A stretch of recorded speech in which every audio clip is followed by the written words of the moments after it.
여러분 안녕하십니까? 오늘 지금 이제 말씀을 증거하는 시간을 갖도록 하겠습니다. 그런데 그 전에 지금 제가 유튜브 동영상을 올리고 있는데 유튜브에서 이 주안의 교회 제가 강론하는 이 말씀을 찾아 들어오시기가 좀 어려우신 분들이 있을 것 같아서 쉽게 검색하는 방법을 좀 알려드리고 시작을 하도록 하겠습니다.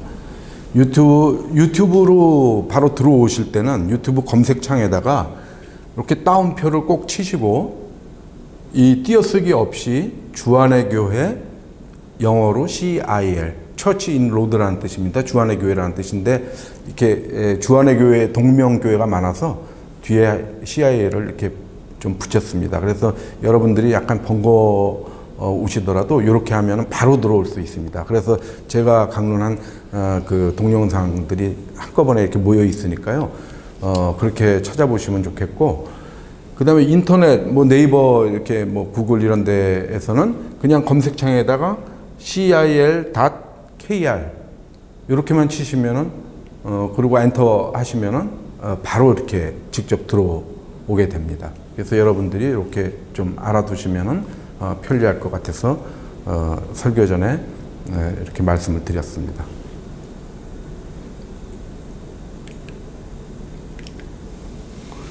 자, 오늘 여러분께 드릴 말씀은 산상수훈 중에서 의에 줄이고 목마른 자에 대해서 말씀을 나누고자 합니다. 그래서 지금 제가 계속 산상수훈을 여러분과 말씀을 같이 나누고 있죠.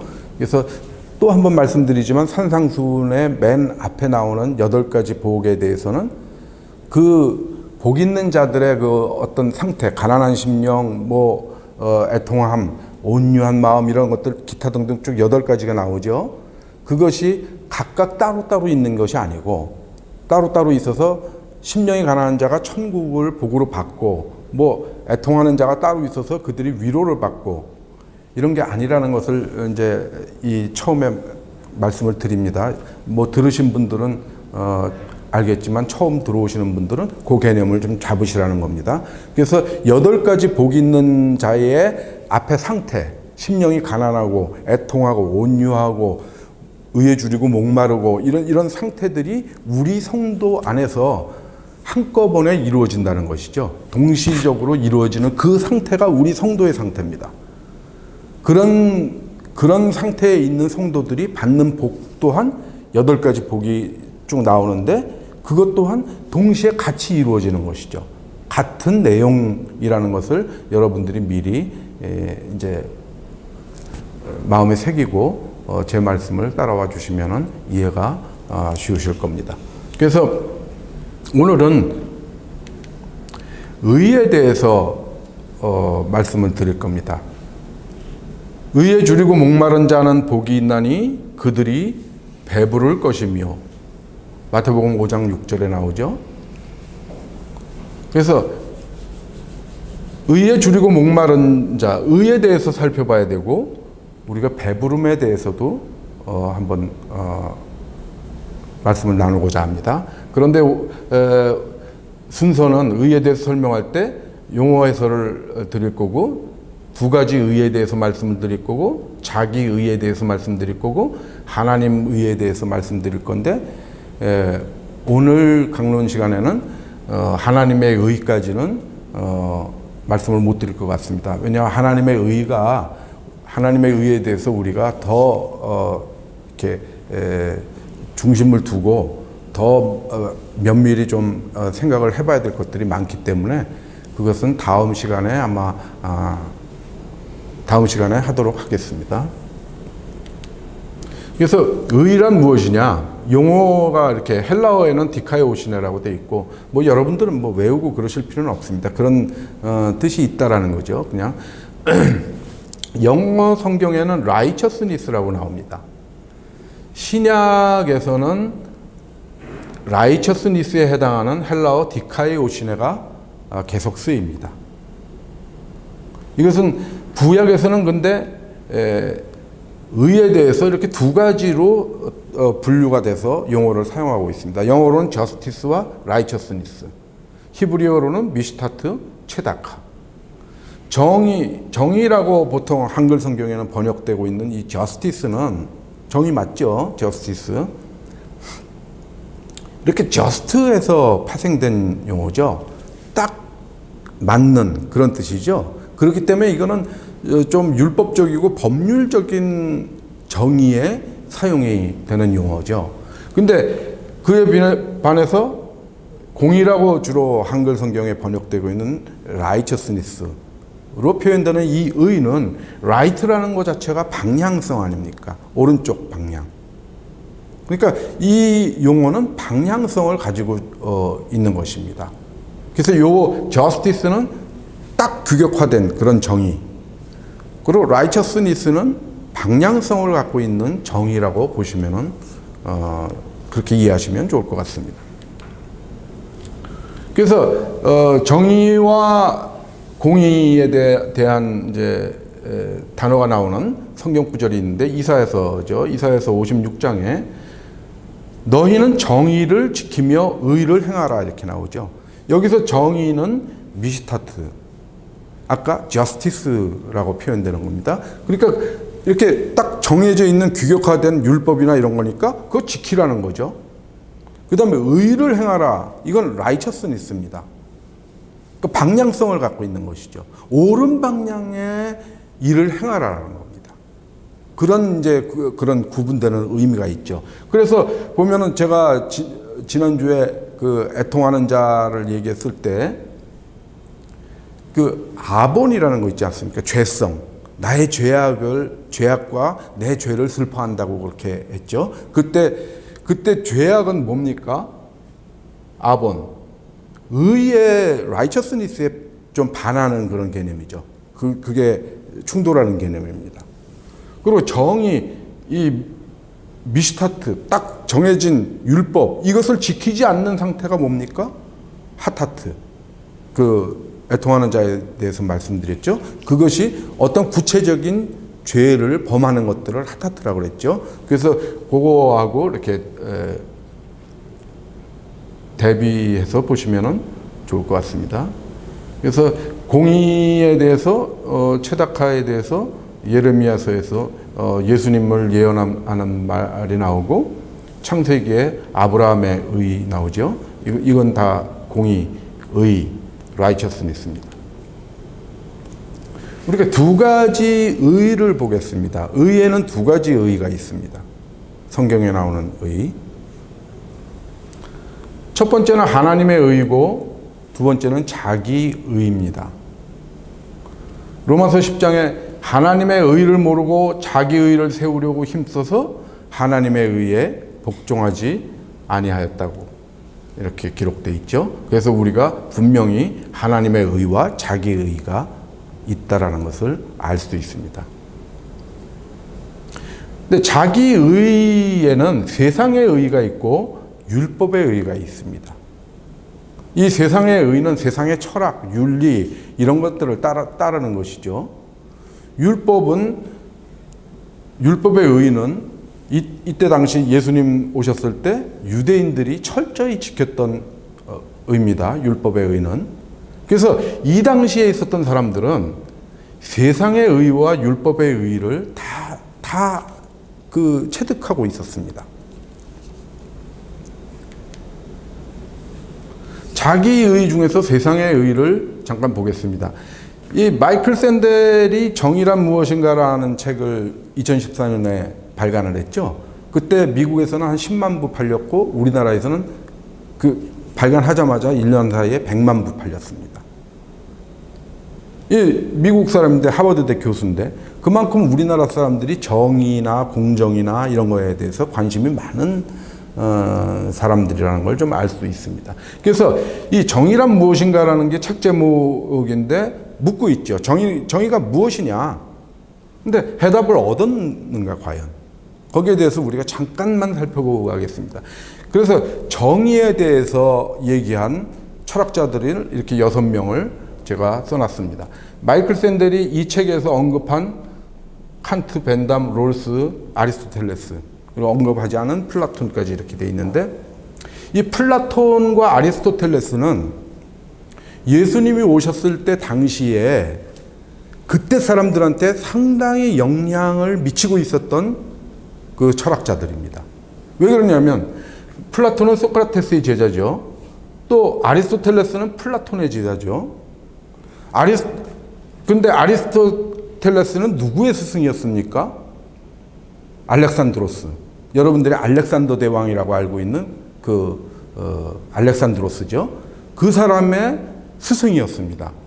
그래서 이렇게 지나가면서 그 제자가 어떻게 됐습니까? 제자가 그리스부터 저기 인도 서부까지 전부 점령을 하면서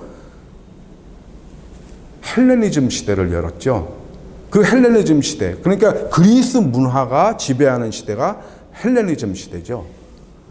그래서 이집트부터 올라가면서 팔레스타인 지방, 지금의 이라크, 이란, 파키스탄 이런 데까지 그리스부터 출발을 해가지고 전부 헬라 문화, 그리스 문화의 지배를 받았습니다.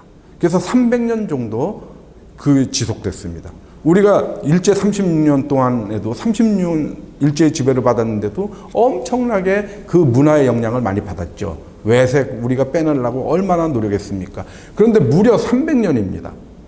그 이후에 로마가 지배했을 때도 뭐냐면 로마 역시 헬레니즘 문화권이었기 때문에 거의 로마 문화와 그리스 문화는 차이가 없었죠. 그래서 이 사람들은 거기에 살고 있는 유대인들이나 다른 애굽에 있는 사람들이나 이런 사람들한테 다 정신적으로 영향을 크게 줬죠. 특히나 식자층한테는. 그래서 사도 바울 같은 경우도 플라톤이나 아리스토텔레스에 정통하고 있었을 거라고 보입니다. 왜냐하면 사도 바울이 태어나서 자란 것이 다소죠. 터키 반도에 있죠. 지금의 터키에 있는데 거기는 헬레니즘 왕국 중에서도 셀레우코스 왕국의 영역이었는데 헬레니즘 문화가 아주 발달하던 그런 곳이었습니다. 그리고 이 바울은 상당한 학식을 갖고 있었던 사람이기 때문에, 그리고 이 플라톤 아리스토텔레스에 대해서 정통하고 있었을 겁니다. 예수님의 제자들 또한 대부분이 플라톤 아리스토텔레스에 대한 그런 지식을 갖고 있었을 겁니다. 그래서 플라톤 같은 경우는 이상적인 국가 모델을 내세워서 개인의 정의를 얘기를 하고 있고, 이 아리스토텔레스 같은 경우는 스승 밑에서 20년을 배웠지만 전혀 다른 각도로 얘기를 하는 사람이죠. 이 사람은 이상주의자고 이 사람은 현실주의자죠. 그래서 무지무지하게 많은 학문을 만들어내는 사람이죠. 어마어마한 철학자들이죠. 플라톤, 아리스토텔레스는. 이 시대뿐만 아니라 이 사람들이 어디까지 영향을 주냐면은 아우구스티누스. 그러니까 여러분들이 성 어거스틴이라고 그러면 더 잘 알아듣죠.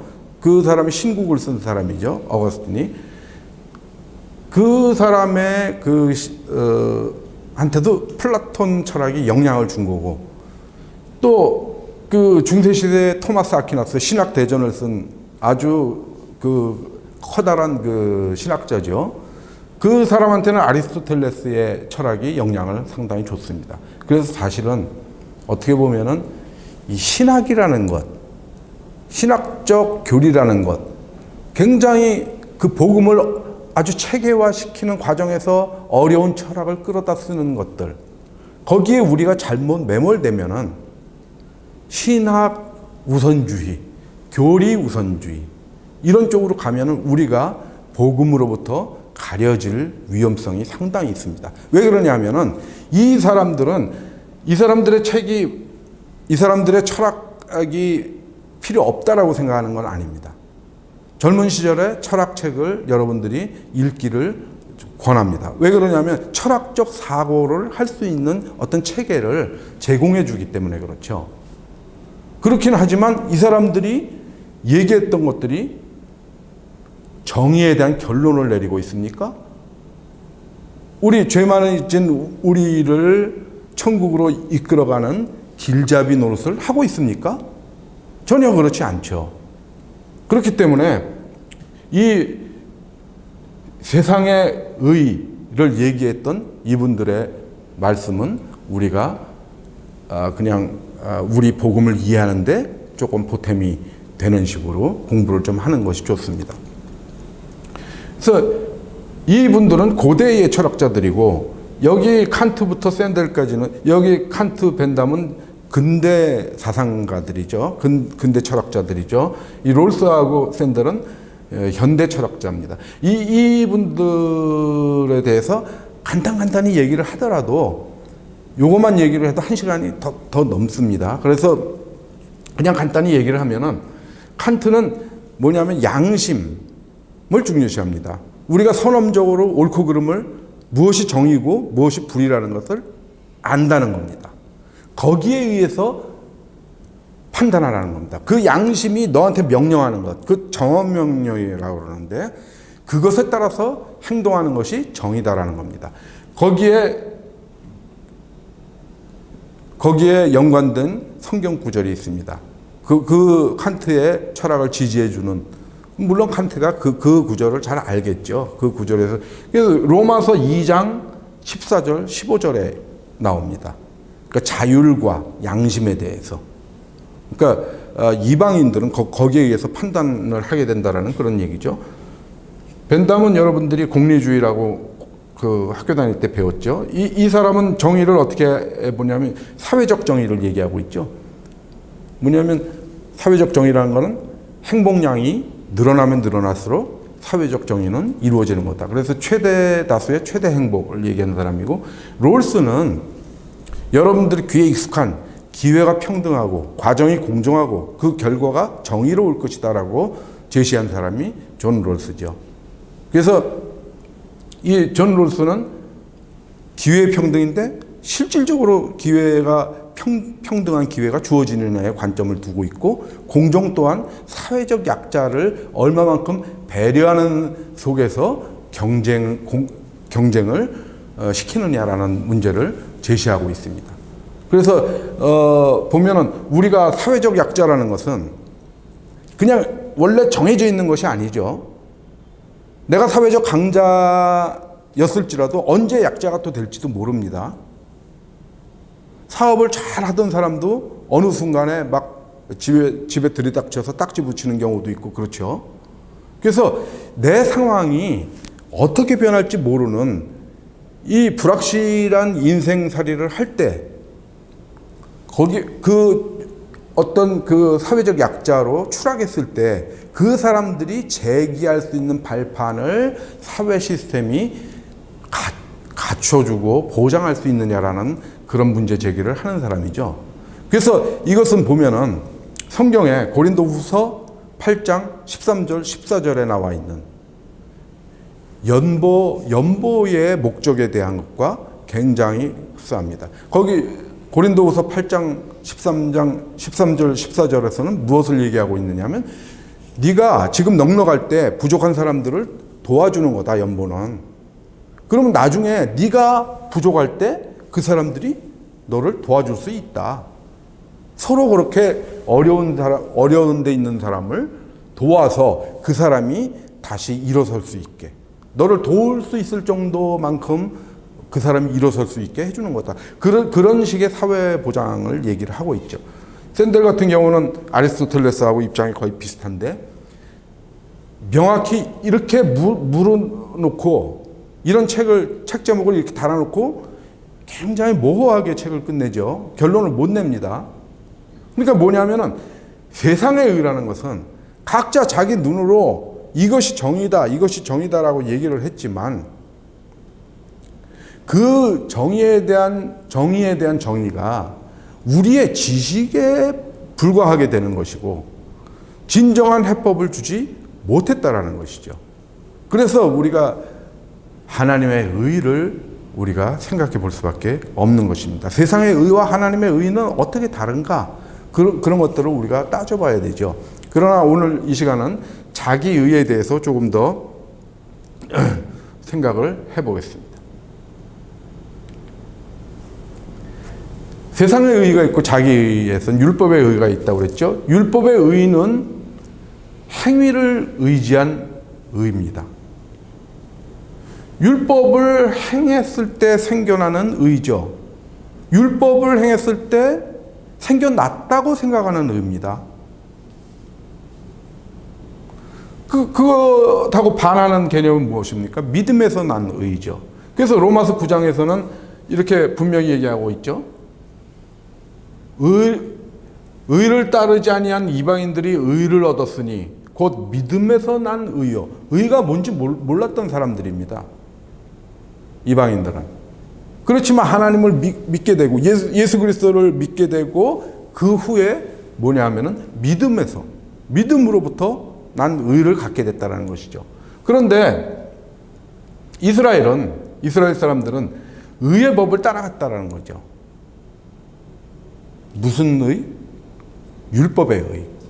율법의 의를 따라, 율법에 이르지 못하였다고 합니다. 율법의 의를 따라갔지만 율법에 이르지 못했다고 그랬죠. 어찌 그러하냐? 이는 그들이 믿음을 의지하지 않고 행위를 의지합니다. 그러니까 행위를 의지한 의는 의에 이르지 못한다는 거죠. 믿음에서 난 의로 우리는 가야 된다는 것입니다. 왜 행위를 의지한 의가 어떤 그 의에 이르지 못하느냐? 야고보서 2장 10절에 이렇게 설명하고 있습니다. 누구든지 온 율법을 지키다가 그 하나를 범하면 모두 범한 자가 되나니. 그러니까 율법이라는 것은 엄청나게 많이 있죠. 근데 그것을 사람이 다 지킬 수 있겠습니까? 근데 그 중에 하나라도 어기면은 모두 범한 자가 된다는 겁니다. 이 범죄라는 것이 그렇죠. 형법이 쭉 있는데 그것을 다 지켜야지 그 중에 하나 안 지키고 누구를 가서 팬다든지 그러면은 그 범법자가 되는 거죠. 다른 건 다 지켰는데 어디 가서 도둑질 하면은 그는 범죄자가 되는 겁니다. 감옥 가야죠. 그런 겁니다. 율법이라는 것은 justice, 미슈타트, 이것은 딱 정해져 있는 것들이기 때문에 그걸 다 지키지 않으면 범법자가 될 수밖에 없는 거죠. 그러니까 율법으로는 의에 이르지 못했던 겁니다.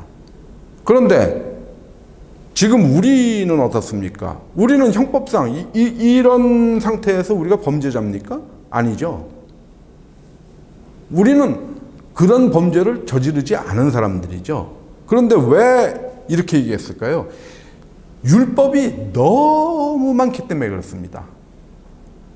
우리를 규제하고 하는 그 우리나라의 형법이 뭐 그렇게 벌 줄 것들 조항이 그렇게 많습니까? 그렇지 않죠. 그러니까 우리가 지켜낼 수 있는 거죠.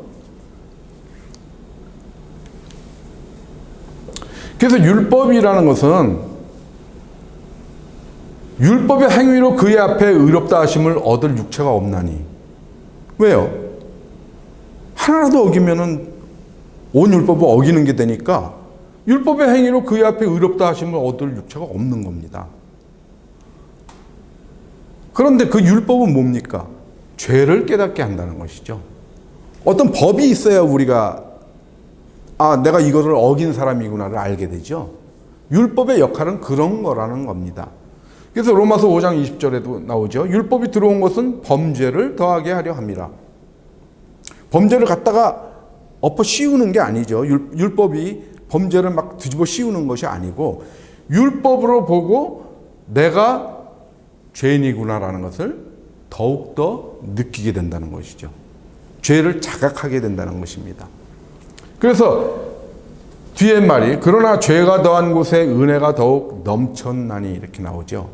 이것 또한 은혜에 대한 자각인 것입니다.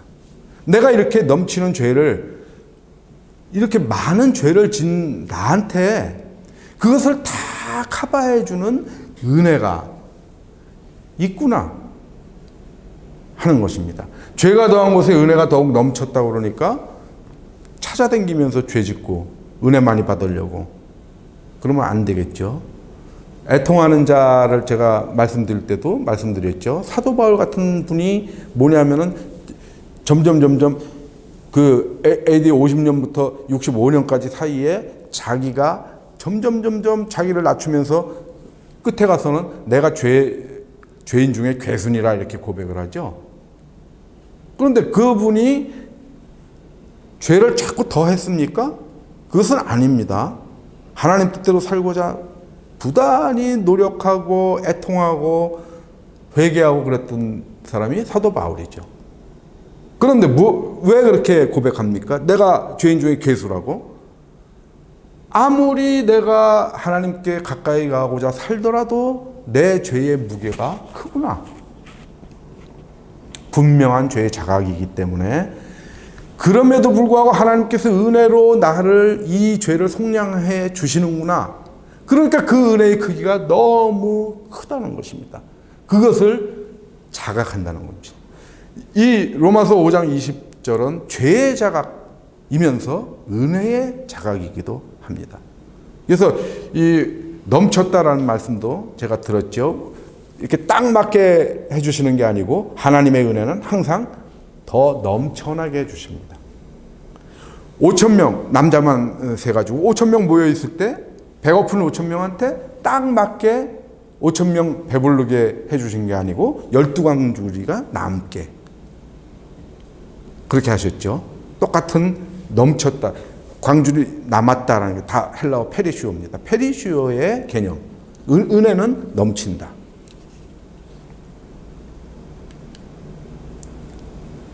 그럼 자기의 중에서 율법의 의를 지금 말씀드리고 있죠. 세상의 의와 율법의 의가 있는데 자기의 의 중에서 그래서 율법의 의 중에서 율법과 전통을 우리가 한번 봐야 됩니다.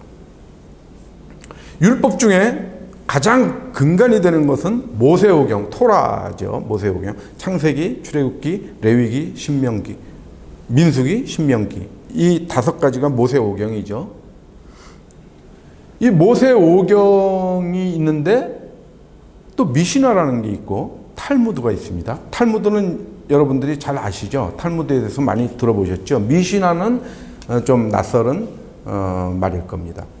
근데 모세오경만 봐도 아까 그 온 율법 중에 하나라도 범하면은 온 율법을 범한 거라고 그랬죠. 근데 이 12세기에 그 유대인 랍비가 스페인에서 태어난 랍비가 그때 이제 유대인들이 팔레스타인에서 다 쫓겨나서 막 사방팔방으로 흩어져 살 때 그래도 유대인 공동체들을 이렇게 이루고 있어서 랍비도 있고 다 했죠. 그래서 그 마이모니데스라는 유대인 랍비가 모세오경을 분석해 봤더니 613가지의 금기사항 혹은 권하는 사항이 나오더라는 겁니다. 248가지의 하라 이런 명령이 나오고 365가지의 하지 마라 라는 게 나왔다는 겁니다. 그것만 지킬래도 등골이 부러지게 생겼는데 미시나라는 게 있습니다. 이 미시나는 뭡니까? 한 기원전 300년 정도 이렇게 유대교 사회가 에스라 이후에 이제 그 바빌로니아에서 이제 고레스 칙령에 따라서 이스라엘에 다시 와가지고 성전 재건하고 성벽도 재건하고 그러죠. 그러면서 유대인 사회가 이제 유대교 공동사회로 되기 시작하는 그때부터 굉장히 많은 어떤 모세오경 외에 전통 같은 것들이 생깁니다. 그것이 마가복음 7장, 마태복음 15장에서 얘기하는 장로들의 전통입니다. 예수님의 제자들이 손을 안 씻고 식사를 하니까 바리새인들이 와서 시비 걸죠. 왜 장로들의 전통을 지키지 않느냐? 그때 나온 얘기가 장로들의 전통. 그것이 미시나입니다. 그래서 그때로부터 쭉 이 성경하고 무관하게 자기네들이 어떤 전통으로 만들어 놓은 것들이 있었습니다. 그것을 한 서기 200년경에 유다라는 유대인 랍비가 이렇게 편집을 해서 이렇게 통합본으로 만들었습니다. 방대한 분량입니다. 6부로 되어 있고 각 부가 63권의 책으로 되어 있습니다. 어마어마한 양이죠. 미시나.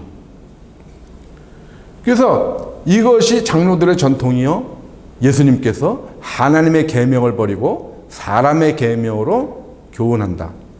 나를 잘못 경배한다. 라고 질책하신 그것이 미시나입니다. 그래서 보면은 간단히 예를 들어보면 모세오경의 출애굽기에는 안식일을 기억하여 그날을 거룩하게 이제 지내라 이렇게 나오죠. 십계명에. 그 정도입니다. 그래서 그 안식일이라는 것은 복지의 개념이죠. 그 바로 뒷구절을 보면은 어떻게 나오냐면 그 엿새 동안은 열심히 일을 하고 일곱 번째 날에는 쉬는데 완전히 쉬어라 이겁니다. 그러니까 너도 쉬고 네 아들 딸도 쉬고 네 처자식 다 쉬고 종도 쉬게 하고 가축도 쉬게 하고 너를 찾아온 손님도 쉬게 해라.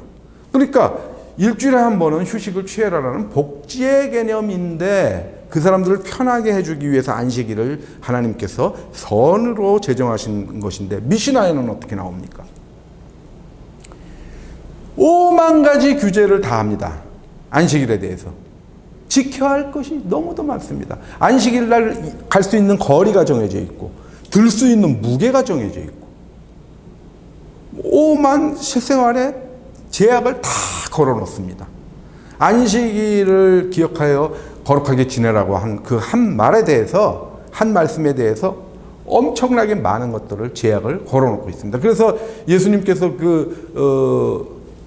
공생의 두 번째 유월절 때 그 예루살렘 가셔가지고 베데스다 연못에서 38년 된 병자한테 이렇게 병을 고쳐주시죠. 그때 그 사람이 그 자기가 깔고 앉았던 자리를 들고 이동하죠. 그러니까 그걸 보고 바리새인이 냅다 쫓아와가지고 너 안식일인데 왜 자리를 들고 가느냐 하고 하자를 걸죠.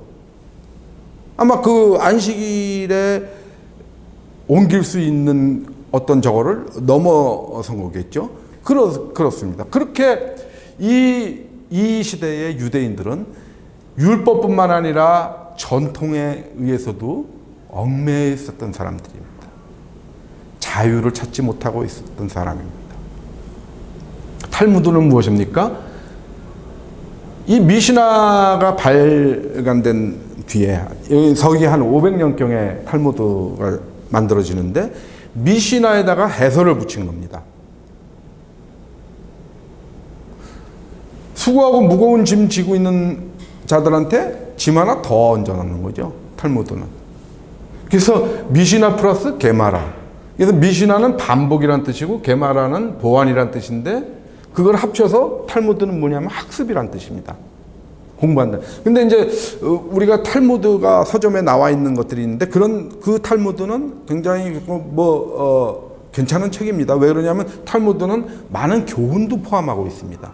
그러니까 유대인들의 지켜야 할 것들, 일상생활에 종교생활 하면서 지켜야 될 것들을 미시나를 다 담고 있지만 미시나 외에 게마라 쪽에 가면은 이제 많은 교훈들 이런 것들이 담겨 있죠. 그래서 뭐라 그럽니까? 잠언 같은 거죠. 우리한테 다른 말로 뭐라 그러죠? 좋은 말들 이렇게 모아놓은 거, 금언 이런 것들 그런 것들이 포함되어 있는 게 탈무드죠. 그래서 미시나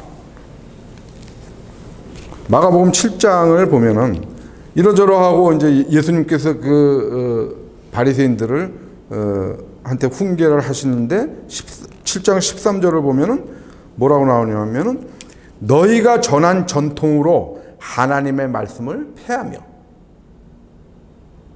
너네가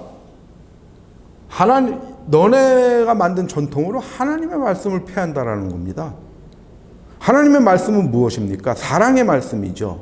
그래서 예를 들은 것이 예수님께서 그러죠. 성경에는 네 부모를 공경하라고 되어 있는데 너네는 너네가 만든 전통, 고르반.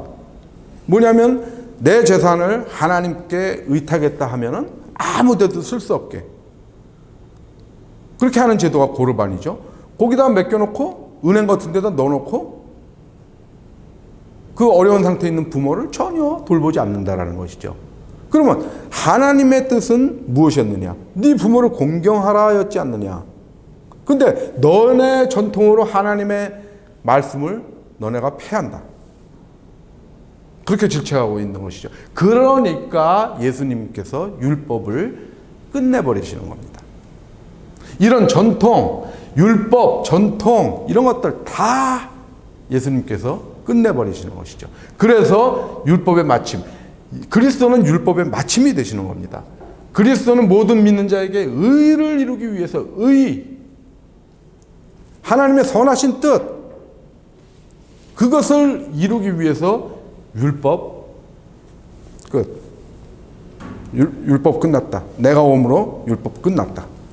율법의 마침이 되신 거죠. 이런 것들 다 필요 없다. 모세오경, 미시나, 탈무드 이런 거 다 필요 없다. 율법과 선지자는 요한의 때까지다. 그부터는 하나님의 나라의 복음이 전파되어 사람마다 그리로 침입하는 거야. 내가 왔을 때부터 율법과 선지자는 끝이다라는 거야.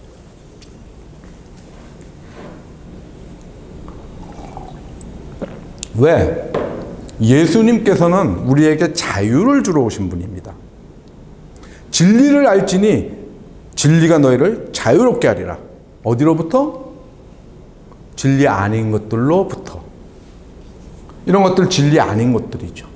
이 속박으로부터 자유롭게 하고 또 죄에 사로잡혀 있는 우리를 자유롭게 하죠. 죄에서 자유롭게 하고 이 율법의 속박으로부터 자유롭게 하시기 위해서 예수님께서 오셨고, 예수님께서 하신 그 말씀은 하나님 나라의 복음이고 이것은 우리를 자유롭게 하는 것입니다.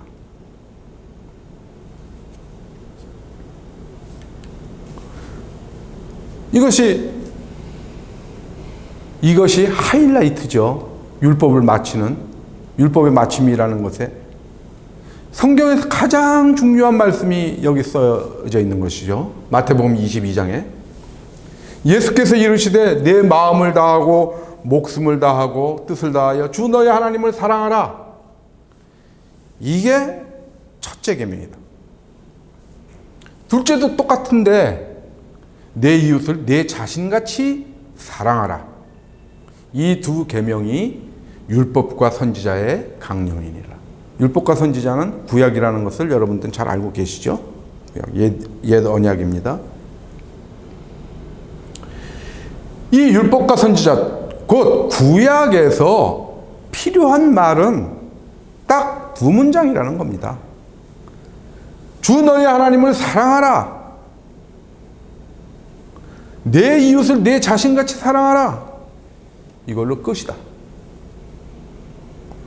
구약은 그걸로 끝이다라는 겁니다. 그래서 이 두 문장에 해당하는 복음이 구약에도 있습니다.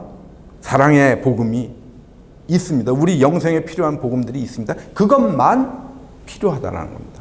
구약에서 우리가 취할 복음은 이 두 문장에 해당되는 여기에 취지에 맞는 어떤 에피소드나 말씀이나 이런 것들이 우리에게 필요하신 것이지, 나머지는 다 요한 때까지다, 끝났다 라고 선포하고 계시는 것이죠.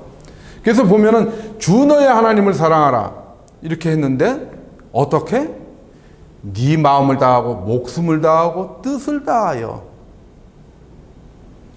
우리가 굉장히 막 그 사랑에 빠질 때가 있습니다. 저기 젊은 날에.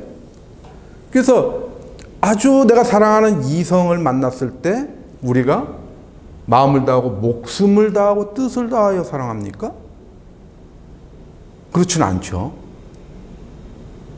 이것은 그런 사랑의 감정은 자연스럽게 나오는 것이지, 어떤 내가 저 여자를 혹은 저 남자를 내가 사랑해야지 하고 의도하고 마음을 다하고 뜻을 다해서 그 사랑의 감정이 생깁니까? 아니죠. 그런 사랑의 감정은 자연스러운 것이죠. 그냥 일어나는 겁니다. 그런데 왜 이렇게 네 마음을 다하고 목숨을 다하고 뜻을 다하라고 그럽니까? 다해서 하나님을 사랑하라고 했습니까? 하나님을 사랑하는 것은 그런 감정적인 사랑이 아니기 때문에 그렇습니다. 우리가 남녀 간의 사랑, 부모 자식 간의 사랑, 이런 것들 자연 발생적인 그런 사랑이 아니라는 겁니다. 하나님을 사랑하는 것은 노력해야 되는 것입니다. 왜 그러냐면 요한일서 5장 3절에 분명히 답을 주고 있죠. 하나님을 사랑하는 것은 이것이니 그의 말씀들을 지키는 것이다. 그의 계명들을, 그의 계명들을 지키는 것이라. 이렇게 나오죠. 분명하게 정의 내리고 있습니다. 하나님을 사랑하는 것은 이것이다. 다른 게 아니고 그의 계명들을 지키는 것이다. 그러니까 마음을 다하고 목숨을 다하고 뜻을 다하는 겁니다. 그 계명들을 지키기 위해서 노력해야 되는 겁니다. 근데 그 계명의 내용이 무엇입니까? 둘째도 그와 같은 내 이웃을 내 자신같이 사랑하라는 겁니다. 사랑의 계명입니다. 하나님께서 우리에게 명령하신 것은 사랑 외에는 없습니다. 사랑. 그런데 내 자신같이 사랑하라. 사랑. 그러면 우리가 사랑의 개념이 모호하지 않습니까? 어떻게 사랑해야 된다는 겁니까? 사랑이 하나님을 사랑하라는 건 이제 알았습니다. 그 계명을 지키는 것이라고 그랬으니까 알겠습니다. 이제 그 계명 뭐 성경에 나와 있는 거 잘 지킬게요. 근데 그 계명이 이 두 계명이라고 그랬죠? 하나님의 계명이 내 이웃을 내 자신같이 사랑하라. 그럼 또 이웃에 대한 사랑은 어떤? 그 이웃을 사랑하라는 것은 여기에 답이 있습니다. 네 자신같이 사랑하라는 겁니다. 우리 자신을 사랑하는 것은 자동적으로 일어납니다. 배고프면은 밥을 찾아 먹죠. 추우면은 따뜻한 옷을 사 입습니다. 내가 병들면 병원에 갑니다. 그렇죠? 그것은 누가 명령을 한 것입니까? 아니면 내가 계획하고 의도한 것입니까? 자연스러운 것입니다. 자기를 사랑하는 것은 굉장히 자연스러운 그런 것입니다. 그렇게 사랑하라는 겁니다. 네가 입장을 바꿔놔 버리는 겁니다. 네 이웃한테. 저기서 벌벌벌 떨고 있는 사람이 있다. 그러면 저 사람이 나라면 내가 어떻게 할 것인가? 나한테. 따뜻한 옷을 입겠죠? 그럼 네 이웃한테 따뜻한 옷을 입히라는 겁니다. 그것이 모호한 개념이 아닌 겁니다. 모호한 개념이 아닌 것이 내 자신같이라는 말 속에 있는 겁니다. 자동적으로 너하고 똑같이 입장을 바꿔놓고 저 사람이 나라면 이렇게 생각을 해보라는 것이죠. 거기에 사랑의 비밀이 있는 것입니다. 우리가 하나님을 사랑하는 것, 이웃을 사랑하는 것이 그렇게 성경 속에서 답을 주고 있는 것입니다. 그걸로 끝이다. 율법은 끝이다라는 겁니다.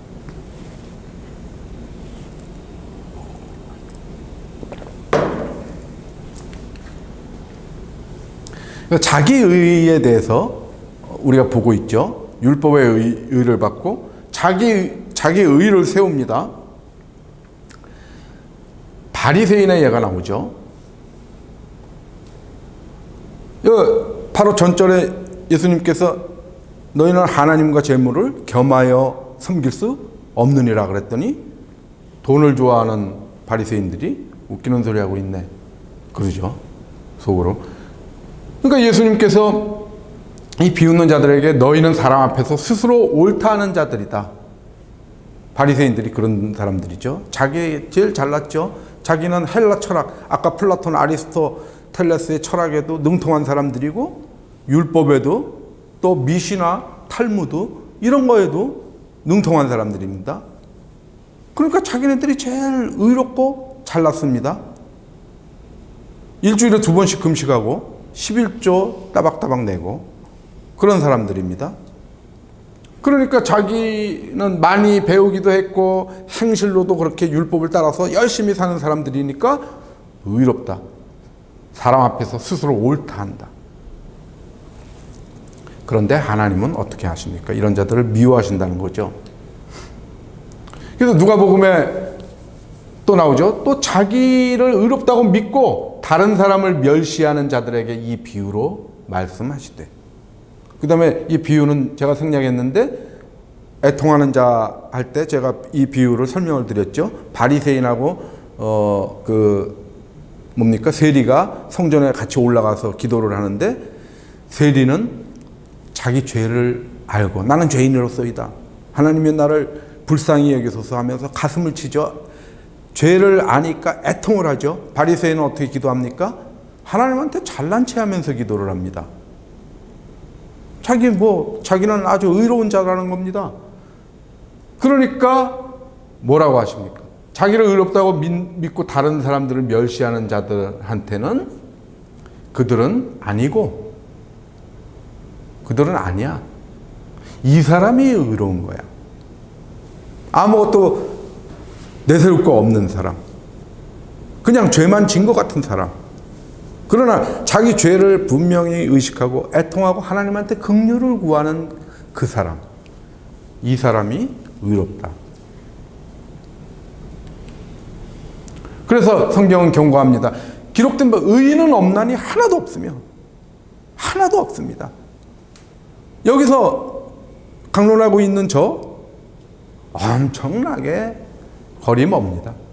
의인은 그 누구도 없습니다. 의인은 하나도 없다.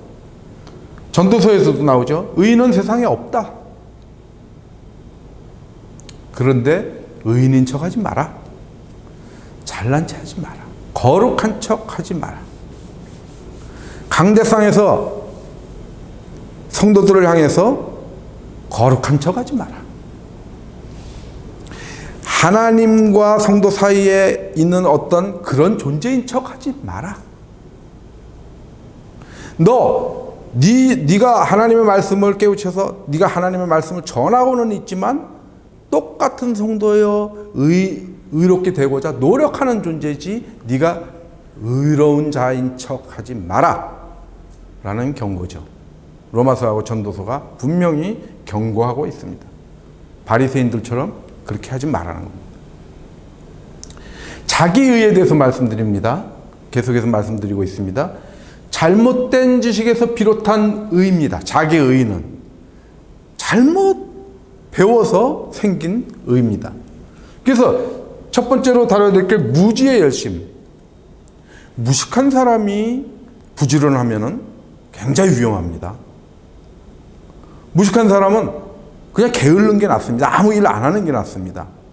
무식한 사람이 용감하다고 그냥 나서서 자기 말이 옳다고 주장하면서 열심을 내는 그런 상태죠. 위험합니다. 로마서에서 하나님께 열심이 있으나 올바른 지식을 따른 것이 아니라 하나님의 의를 모르고 자기 의를 세우려고 힘써 하나님의 의에 복종하지 아니하니라. 자기 의를 주장하면서 하나님의 의에 복종 안 하는 겁니다. 자기가 더 옳다라는 겁니다. 그런 사람들 많이 있습니다. 교회에서도 가끔 있습니다. 자기가 어떻게 어디서 스쳐 지나가는 얘기, 어디서 흘려들은 얘기, 주워 들은 얘기, 이런 것들을 가지고 하나님의 복음을 제대로 얘기하는 사람들한테도 딱딱 맞서는 사람들도 가끔 있죠. 그것이 뭐냐면 잘 몰라서 그런 거죠. 무지해서 그런 겁니다. 하나님한테는 열심히 있기는 있습니다. 그 사람들도. 하나님을 열심히 믿으려고 그러는데 잘못 배워서 어떤 부작용이 생깁니까? 사도 바울의 예죠. 열심으로는 교회를 박해하고 율법의 의로는 흠이 없는 자라. 하나님께 열심히 있었던 사람입니다. 사도 바울. 그렇죠? 그런데 올바른 지식, 즉 하나님의 의를 몰랐던 사도 바울, 사울 시절이죠. 그때는 어떻게 됐습니까? 자기가 그동안에 그 바리새인으로 살면서 알았던 율법의 의로는 하자가 없는 사람이었지만 잘못된 지식이었기 때문에 교회를 박해했죠. 그것도 열심히 하나님께 열심을 낸다고 해서 그것이 다 옳은 행동이 아닙니다. 똑바로 알고 무엇이 하나님의 뜻인지, 하나님이 원하시는 것이 무엇인지를 알고 열심을 내야 된다는 것이죠. 그래서 우리에게는 올바른 지식이 필요한 겁니다. 사도 바울이 빌립보서에서 이렇게 얘기하죠. 무엇이든지 내게 유익하던 것을 내가 그리스도를 위하여 다 해로 여길 뿐더러 또한 모든 것을 해로 여김은 내 주 그리스도 예수를 아는 지식이 가장 고상하기 때문이라. 내가 그를 위하여 모든 것을 잃어버리고 배설물로 여김은 그리스도를 얻고 이렇게 나옵니다. 내게 유익하던 것들, 플라톤 철학, 아리스토텔레스의 철학, 그런 것들이죠. 헬레니즘 사상들, 수많은 철학자들로부터 배운 것들, 얼마나 유식한 바울입니까? 그런 것들을 다 머릿속에 있었던 겁니다. 그걸 다 해로 여긴다는 것입니다. 왜? 그리스도를 아는 데 있어서 그것은 다 불필요한 것들입니다. 도움이 되지 않는 것들입니다. 그 모든 세상 지식, 그런 것들, 배설물로 여긴다는 겁니다. 똥으로 본다는 거죠. 그거 다 똥이다. 개똥 같은 소리다 이겁니다. 플라톤, 아리스토텔레스. 그 사람들의 철학을 폄훼하는 거 절대 아닙니다. 여러분들 오해하시면 안 됩니다. 훌륭한 철학자들이고 인간에게 많은 그 어떤 좋은 점을 많이 제공하신 분들이면 틀림없지만, 우리가 얘기하는 하나님의 의의 관점, 우리의 영생의 관점, 하나님이 우리를 구원하시고자 하는 그 하나님의 의의 관점에서 볼 때는 그 사람들이 전혀 보탬이 되지 않고 똑같은 얘기라는 말씀을 드리는 겁니다. 그 사람들을 절대 폄훼하는 거 아닙니다. 그래서 뭐냐면 사도 바울은 그리스도를 얻고 그리스도에 대한 지식을 얻는 거죠. 그 안에서 발견되려 함이니 예수 그리스도 안에 있는 삶을 살겠다라는 겁니다. 그 안에서, 예수 그리스도 안에서 발견된다라는 것이죠. 예수 그리스도 안에서 발견되려 함이니 내가 가진 의는 율법에서 난 것이 아니요 오직 그리스도를 믿음으로 말미암은 것이니 곧 믿음으로 하나님께로부터 난 의라. 믿음으로부터 난 의, 하나님의 의, 그것을 쫓겠다라는 것이죠. 어디서? 그리스도 예수 안에서. 무엇으로? 올바른 지식으로. 그리스도를 아는, 그리스도 예수를 정확히 아는, 그리스도 예수가 누구냐, 거기에 대해서 정확히 우리가, 그래서 우리가 항상 이렇게 교회 나와서 서로 말씀을 나누면서 공부를 해야 되는 필요성이 그런 겁니다. 우리가 올바른 지식을 갖고 있어야지 이 선로를 이탈하지 않습니다. 올바른 지식을 바탕으로 하지 않고 하나님께 난 열심히 해야지, 봉사해야지, 교회 가서 봉사해야지, 봉사는 뭐 나쁘다는 거 아니죠. 그러나 올바른 지식을 바탕으로 하지 않으면은 많은 부분에서 우리가 이탈할 수 있다라는 것이죠.